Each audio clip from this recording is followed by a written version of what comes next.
എൻ്റെ എല്ലാ പ്രിയപ്പെട്ട കൂട്ടുകാർക്കും നമ്മുടെ പുതിയ വീഡിയോയിലേക്ക് സ്വാഗതം. ഇന്നത്തെ നമ്മുടെ വീഡിയോ വളരെ ടേസ്റ്റി ആയിട്ടും ക്രിസ്പി ആയിട്ടും തയ്യാറാക്കി കഴിക്കാൻ പറ്റിയ ചായക്കടകളിൽ നിന്നൊക്കെ നമ്മൾ കഴിക്കുന്നതിനേക്കാളും രുചിയിൽ നല്ലൊരു ക്രിസ്പി ഉള്ളിവടയാണ്. ഈ ഒരു ഉള്ളിവട ഞാൻ തയ്യാറാക്കി എടുക്കുന്നത് ഒരു പ്രത്യേക രീതിയിലാണ്.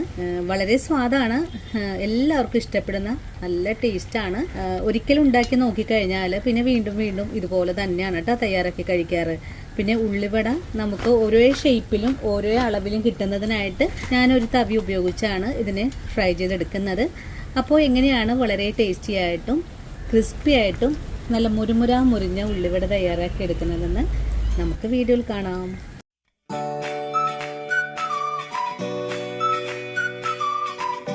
ഉള്ളിവട തയ്യാറാക്കാനും വേണ്ടിയിട്ട് ഞാനിവിടെ ഇതുപോലെ 8 സവാളയാണ് എടുത്തിട്ടുള്ളത്. അത്യാവശ്യം ഒരു 2 എണ്ണം മാത്രമേ ഉള്ളൂ കേട്ടോ വലിപ്പത്തിലായിട്ട്, ബാക്കിയൊക്കെ ചെറിയ സവാളയാണ്. അപ്പോൾ ഒരു സവാള 1 2 3 4 5 കറക്റ്റായിട്ട് 5 സവാളയാണ്. ഇപ്പോൾ ഒരു സവാള ഞാൻ 2 വീതമാണ് കേട്ടോ കൂട്ടിയിട്ടുള്ളത്. അങ്ങനെ നമ്മളിപ്പോൾ ഇവിടെ 8 സവാള എടുത്തിട്ടുണ്ട്. 4-5 പേർക്ക് ചായക്ക് കടിയാക്കി കൊടുക്കാൻ പറ്റുന്ന ഒരളവാണ്. ഈ സവാള ഒന്ന് തിന്നായിട്ട് കട്ട് ചെയ്യണം കേട്ടോ, അധികം കട്ടിയായിട്ട് കട്ട് ചെയ്യരുത്, വളരെ തിന്നായിട്ട് വേണം കട്ട് ചെയ്തെടുക്കാനായിട്ട്. കട്ട് ചെയ്തെടുക്കുമ്പോൾ ഈ ഒരു കൂമ്പ് ഭാഗം ഉണ്ടല്ലോ അതൊന്ന് കട്ട് ചെയ്ത് കളയാൻ വേണം കേട്ടോ, എന്നാലും നമ്മൾ ഈ സവാള നന്നായിട്ട് വിടർന്ന് കിട്ടുള്ളൂ. അപ്പം നമുക്കിനി കട്ട് ചെയ്തിട്ട് വരാം. ഇതിന് മുമ്പായിട്ട് ഒരു പോള് വെളുത്തുള്ളിയും ഒരു കഷ്ണം ഇഞ്ചിയും ഇത്രയും പച്ചമുളക് എടുത്തിട്ടുണ്ട് കേട്ടോ. 8 പച്ചമുളകാണ്, വളരെ ചെറുതായതുകൊണ്ടാണ് 8 എണ്ണം എടുത്തിട്ടുള്ളത്. കട്ടിംഗ് ബോർഡിൽ വെച്ച് കട്ട് ചെയ്യാം. ഞാനിപ്പോൾ നിങ്ങളെ കാണിക്കുന്നതിന് വേണ്ടിയിട്ടാണ് കട്ട് ചെയ്ത് ഇതേപോലെ കാണിക്കുന്നത്. പിന്നെ എൻ്റെ കൈയൊക്കെ കാണാൻ വലിയ ഭംഗിയൊന്നുമില്ല കേട്ടോ, കാരണം കണ്ടോ മൊത്തം ചുളുക്കാണ് ഈ കൈക്ക്. നിങ്ങളെ ഈ ഒരു ശ്രദ്ധ തിരിക്കാനും വേണ്ടിയിട്ടാണ് ഈ മോതിരം ഇട്ടിട്ടുള്ളത് കേട്ടോ. എന്താന്ന് വെച്ചാൽ നമ്മൾ വർഷങ്ങളായിട്ട് ചൂട് കൊണ്ട പണിയാണ്, അപ്പോൾ എടുക്കുമ്പോൾ കയ്യിലേക്ക് നന്നായിട്ട് ആവി അടിക്കും. അപ്പോൾ അതുകൊണ്ടാണ് നമ്മുടെ സ്കിൻ ഇങ്ങനെ ചുളുങ്ങി പോയിട്ടുള്ളത്. അങ്ങനെ സവാള നമ്മളിവിടെ എല്ലാം തിന്നായിട്ട് കട്ട് ചെയ്തെടുത്തിട്ടുണ്ട്. സവാളയിലേക്ക് ആവശ്യത്തിനുള്ള ഉപ്പ് ചേർക്കാം. ഞാനിപ്പോൾ 1 സ്പൂൺ ചേർത്തിട്ടുണ്ട്. ഇനി വേണമെങ്കിൽ നമുക്ക് കുറച്ചും കൂടെ ചേർക്കാം. ഉപ്പ് ചേർത്ത് കഴിഞ്ഞാൽ നമ്മൾ പിന്നെ ചെയ്യേണ്ടത് നമ്മുടെ കൈ ഉപയോഗിച്ച് നല്ല പോലെ ഇതുപോലെ ഒന്ന് സോഫ്റ്റായിട്ട് കുഴച്ചെടുക്കാം. അപ്പം ഞാനെൻ്റെ കൈയുടെ കാര്യം പറഞ്ഞല്ലോ, നമ്മുടെ കയ്യിൽ വീഡിയോയിൽ കൈയൊക്കെ കാണുമ്പോഴേ ഒരുപാട് ആൾക്കാരെന്നെ കളിയാക്കിയിട്ടുണ്ട് കേട്ടോ. കൈ കാണാനൊന്നും ഒരു വൃത്തിയില്ലല്ലോ എന്നൊക്കെ പറഞ്ഞ് ചോദിച്ച് കുറേ കമൻറ്റൊക്കെ വന്നിട്ടുണ്ട് കേട്ടോ. അതൊക്കെ കേട്ടിട്ട് നമുക്ക് കമൻറ്റ് വായിക്കുമ്പോൾ ഭയങ്കരമായിട്ട് വിഷമമൊക്കെ തോന്നാറുണ്ട് കേട്ടോ. പക്ഷേ ഞാൻ ഈ ചുളുങ്ങിയ കൈ കൊണ്ട് തന്നെയാണ് കേട്ടോ നിങ്ങളിലേക്ക് എത്തിച്ചേർന്നത്. നമ്മൾ ഈ കാണിക്കുന്നതെല്ലാം തന്നെ സത്യസന്ധമായ വീഡിയോ ആണ്. പിന്നെ കയ്യിൽ ക്യൂടെക്സ് ഒക്കെ ഇട്ട് വീഡിയോ എടുക്കാനായിട്ട് അറിയില്ലാഞ്ഞിട്ടല്ല കേട്ടോ. പക്ഷെ നമ്മൾ ഭക്ഷണം ഉണ്ടാക്കുന്ന ആൾക്കാരാണ്, ഞങ്ങൾ വർഷങ്ങളായിട്ട് ഭക്ഷണം ഉണ്ടാക്കുകയാണ്. നമ്മൾ കാറ്ററിംഗ് വർക്കുകളൊക്കെ പഠിക്കുമ്പോൾ കോഴ്സ് പഠിക്കുമ്പോൾ ആ ഒരു കോഴ്സിൽ പറഞ്ഞിട്ടുണ്ട് ഭക്ഷണം ഉണ്ടാക്കുമ്പോൾ കയ്യിൽ ക്യൂടെക്സ് ഒന്നും പാടില്ല എന്ന്, നഖവും പാടില്ല എന്ന്. അതുകൊണ്ടാണ് കേട്ടോ ഞാൻ കൈവിരലുകളിൽ നഖമൊന്നും വളർത്തി ക്യൂടെക്സ് ഒന്നും ഇടാത്തത്. അങ്ങനെ നമ്മൾ ഇവിടെ സവാള കുഴച്ച് കഴിഞ്ഞിട്ടുണ്ട്. കണ്ടല്ലോ ഒന്ന് സോഫ്റ്റായിട്ട് കിട്ടിയിട്ടുണ്ട് കേട്ടോ. നമുക്കിതിനകത്തേക്ക് കുറച്ച് കാര്യങ്ങൾ ഇനി ഒന്ന് ഒതുക്കി ചേർക്കണം കേട്ടോ.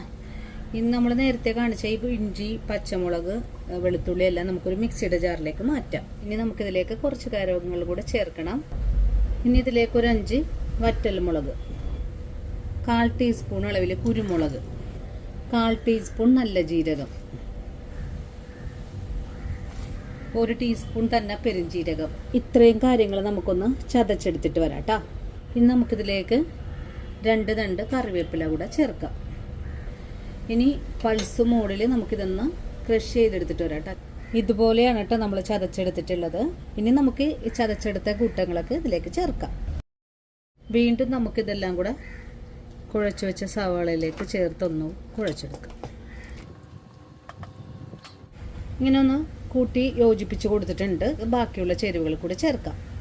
1/4 ടീസ്പൂൺ അളവിൽ കുറച്ചായിട്ട് മഞ്ഞൾപ്പൊടി, നമ്മുടെ വടയ്ക്കൊരു കളർ കിട്ടുന്നതിനായിട്ട് ഒരു 1/2 സ്പൂണോളം കാശ്മീരി മുളക് പൊടി, 2 സ്പൂൺ അളവിൽ ചിക്കൻ മസാലപ്പൊടി. ഈ ഒരു മസാലപ്പൊടി ചേർക്കണ കാര്യം നിങ്ങൾ മിസ് ചെയ്യരുത് കേട്ടോ, കാരണം ചിക്കൻ മസാലപ്പൊടി ചേർക്കുമ്പോഴാണ് വടയ്ക്ക് നല്ല ടേസ്റ്റ് കിട്ടുന്നത്. ഇനി ഒരു 1/4 ടീസ്പൂൺ അളവിൽ തന്നെ ഗരം മസാലപ്പൊടി. ഇനി ഇതിലേക്ക് 2 സ്പൂൺ മൈദപ്പൊടി, 2 സ്പൂൺ കടലപ്പൊടി, 2 സ്പൂൺ നൈസ് അരിപ്പൊടി. നമുക്കിതെല്ലാം കൂടി കൂട്ടിച്ചേർത്തൊന്ന് കുഴച്ചെടുക്കാം.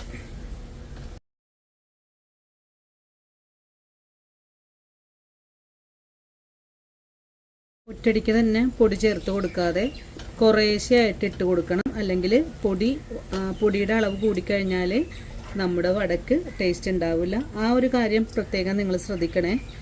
അതുപോലെ നിങ്ങളുടെ കയ്യിൽ ഇപ്പോൾ കടലമാവാണ് മാത്രം ഉള്ളെങ്കിൽ അത് മാത്രം ചേർത്താൽ മതി. മൈദപ്പൊടിയാണ് ഉള്ളതെങ്കിൽ മൈദപ്പൊടി മാത്രം ചേർത്താൽ മതി. അങ്ങനെ നിങ്ങളുടെ കൈവശമുള്ള എന്ത് പൊടിയാണോ അത് ചേർത്തെടുത്താൽ മതി കേട്ടോ. ഇതുപോലെ ഉരുട്ടി നോക്കണം. കണ്ട, ഉരുട്ടി നോക്കിയപ്പോൾ ഗ്യാപ്പ് വരുന്നുണ്ട് നമ്മുടെ വടക്ക്. കണ്ട, അപ്പം നമുക്ക് എന്ത് വേണം? കുറച്ചും കൂടെ പൊടി ചേർക്കാം കേട്ടോ. കടലപ്പൊടി 1 സ്പൂൺ ചേർത്ത് 1 സ്പൂൺ മൈദപ്പൊടി ചേർത്ത് ഒന്നും കൂടി നമുക്ക് മിക്സ് ചെയ്ത് നോക്കാം. മൈദപ്പൊടി മാത്രം ചേർക്കരുത് കേട്ടോ. കാരണം എന്താണെന്ന് വെച്ചാൽ ഉള്ളിവട ധാരാളം എണ്ണ കുടിക്കും കേട്ടോ. ഇങ്ങനെ അതെ നമുക്ക് 1 സ്പൂൺ അരിപ്പൊടിയും കൂടി ചേർത്ത് കൊടുക്കാം. കുറേശ്ശെ ഇട്ട് വേണം കേട്ടോ കുഴച്ചെടുക്കാൻ. എങ്കിൽ നമുക്ക് കുറച്ചും കൂടെ ചേർക്കാം. ഒറ്റയടിക്ക് തന്നെ ചേർത്ത് കൊടുക്കരുത്. അപ്പം നമുക്ക് ഈ ഉള്ളിവടക്ക് ടേസ്റ്റ് ഉണ്ടാവില്ല. കാരണം മാവ് കൂടുതലായി പോയി കഴിഞ്ഞാൽ കൊള്ളൂല കേട്ടോ. ഇതേ ഒരു രീതിയിലായിരിക്കണം ആക്കിയെടുക്കേണ്ടത്. ഇതിനകത്തൊക്കെ വെള്ളമൊന്നും കോരി ഒഴിക്കരുത് കേട്ടോ. സവാളയുടെ വെള്ളം കൊണ്ടാണ് നമ്മളിത് കുഴച്ചെടുക്കുന്നത്. നമുക്കൊന്നും കൂടി ഉരുട്ടി നോക്കായേ.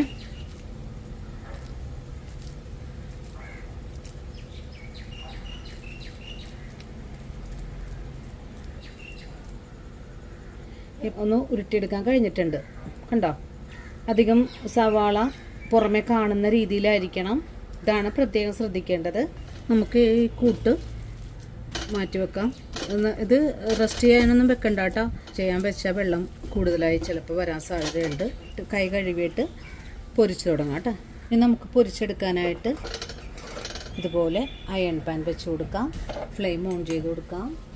നമുക്കിനി ഫ്രൈ ചെയ്തെടുക്കാൻ ആവശ്യമായ ഓയിൽ ഒഴിച്ചു കൊടുക്കാം. നമുക്കിതുപോലെ ഒരു തവിയൊന്ന് എണ്ണയിൽ മുക്കിയെടുക്കാം. ഇപ്പോൾ ഇതുപോലെ ബോൾ ഉരുട്ടിയെടുത്തിട്ടുണ്ട്. നമുക്കിതുപോലെ തവിയിൽ വെച്ച് കൊടുക്കാം.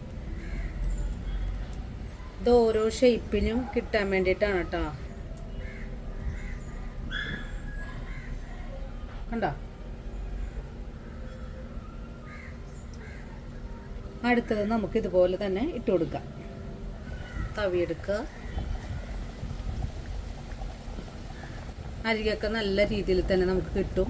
പാകമായി വന്നിട്ട് അടുത്തത് ഇട്ട് കൊടുക്കാം. ഇപ്പം നമ്മുടെ വട ഒന്ന് പൊങ്ങി വന്നിട്ടുണ്ട്. നമുക്കൊന്ന് മറിച്ചിട്ട് കൊടുക്കാം. രണ്ടാമത്തെ വട ഇട്ട് കൊടുത്തിട്ടുണ്ട്. ഇതൊന്ന് മുരിഞ്ഞ് വരട്ടെ. മൂന്നാമതും വെച്ച് കൊടുക്കാം. ഞാനിപ്പോൾ അത്യാവശ്യം വലിപ്പത്തിനാണ് ഉണ്ടാക്കുന്നത്. നിങ്ങൾക്ക് ഇത്രയും വലിപ്പം ആവശ്യമില്ലെങ്കിൽ ചെറുതാക്കി ഉണ്ടാക്കിയാൽ മതി. അപ്പം ചെറിയ തവി എടുത്താൽ മതി. അങ്ങനെ 3 എണ്ണം ഫ്രൈ ചെയ്യാൻ ഇട്ട് കൊടുത്തിട്ടുണ്ട്. മറിച്ചൊക്കെ ഇട്ട് കൊടുക്കുമ്പോൾ മേത്തേക്ക് എണ്ണ വീഴാതെ ശ്രദ്ധിക്കുക. നിങ്ങൾക്ക് നിങ്ങളുടെ കയ്യിൽ നോൺ സ്റ്റിക്ക് പാൻ ആണെങ്കിൽ അത് എടുത്താൽ മതി കേട്ടോ. അപ്പം ഞാൻ വെച്ച് കൊടുക്കരുത് കേട്ടോ. അതിലേക്ക് ഇട്ട് കഴിഞ്ഞാൽ പിന്നെ നമുക്ക് മീഡിയം ഫ്ലെയിമിൽ വെച്ചിട്ട് വേണം കേട്ടോ ഫ്രൈ ചെയ്തെടുക്കാൻ. ഇല്ലെങ്കിൽ ഉൾഭാഗം മുരിയാതെ കരിഞ്ഞു പോകും കേട്ടോ. നമ്മൾ ആദ്യം ഇട്ട് കൊടുത്ത വട ഏകദേശം ഒന്ന് മുരിഞ്ഞ് വന്നിട്ടുണ്ട് കേട്ടോ. ബബിൾസൊക്കെ ഒന്ന് പൊട്ടി തീർന്നിട്ടുണ്ട്. ഈ ഒരു വട നമുക്ക് എണ്ണയിൽ നിന്ന് കോരി മാറ്റാം. ഫ്രൈ ആയി വന്നിട്ടുണ്ട്.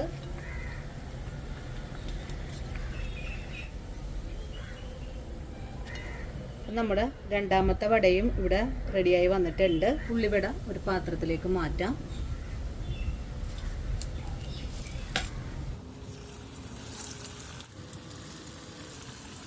ഇതേപോലെ തന്നെ നമുക്ക് എല്ലാം ഒന്ന് മുറിച്ചെടുക്കാം. അപ്പോൾ നമ്മുടെ വളരെ ടേസ്റ്റിയും ക്രിസ്പിയുമായിട്ടുള്ള ചായക്കട സ്റ്റൈൽ ഉള്ളിവട ഇവിടെ റെഡിയാണ്.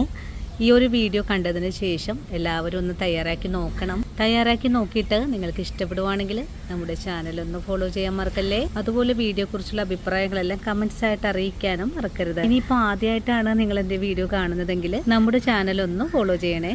അതുപോലെ തുടർന്നുള്ള വീഡിയോസ് കാണുന്നതിനായിട്ട് കുഞ്ഞു ബെല്ലൈക്കണും കൂടെ ഓൾ ഓപ്ഷൻ അടിച്ചിടാനും മറന്നു പോകും. അപ്പോഴാണ് ഞാനിടുന്ന പുതിയ പുതിയ വീഡിയോസ് എല്ലാം തന്നെ നിങ്ങളുടെ കയ്യിൽ നോട്ടിഫിക്കേഷൻ വഴി എത്തുന്നത്. വീഡിയോ കണ്ട് സപ്പോർട്ട് ചെയ്ത എൻ്റെ എല്ലാ കൂട്ടുകാരോടും ഇനിയും കാണാനിരിക്കുന്ന എൻ്റെ പ്രിയ കൂട്ടുകാരോടും ഒത്തിരി നന്ദി സ്നേഹമൊക്കെ അറിയിച്ചുകൊണ്ട് നാളെ രാവിലെ ഓടിയെത്താം. അതുവരെയും ഒത്തിരി സ്നേഹത്തോടെ വീണ്ടും കാണാം.